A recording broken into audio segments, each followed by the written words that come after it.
छत्रपति शिवाजी महाराज भारतीय इतिहास के सबसे बड़े महानायकों में से एक। भक्त उन्हें भगवान की तरह पूजते हैं।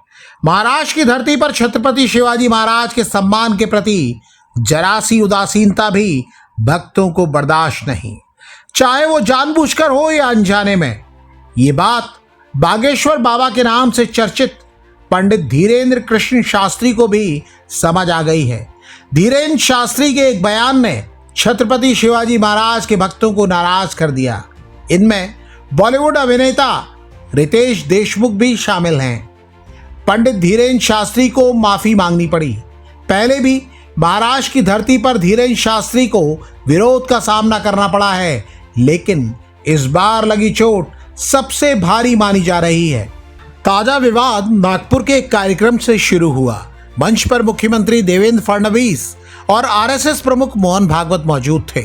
रिपोर्टों के मुताबिक इसी दौरान धीरेन्द्र कृष्ण शास्त्री ने कहा, शिवाजी महाराज युद्ध से थककर अपनी जिम्मेदारियां छोड़ना चाहते थे और अपना मुकुट गुरु समर्थ रामदास के पास लेकर पहुंचे थे।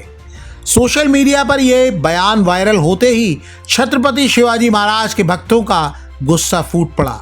मराठा गौरव और इतिहास की इस व्याख्या को छत्रपति शिवाजी महाराज का अपमान बताया गया।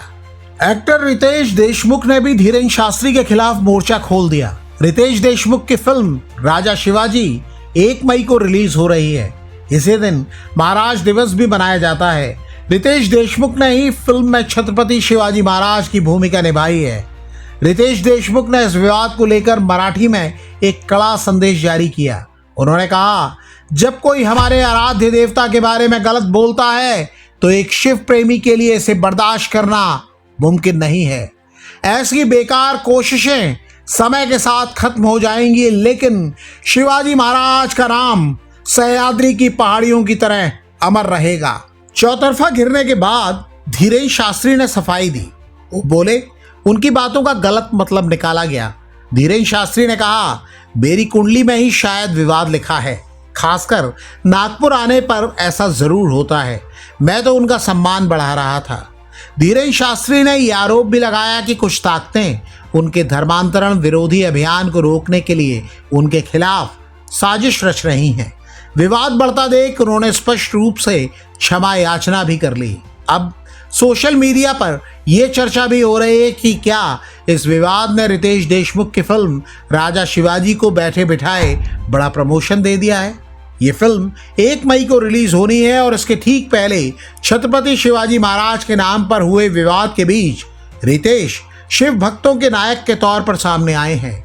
राजनीतिक गलियारों में चर्चा है कि बाबा बागेश्वर के बयान ने अनजाने में ही सही फिल्म के लिए एक जबरदस्त माहौल तैयार कर दिया है।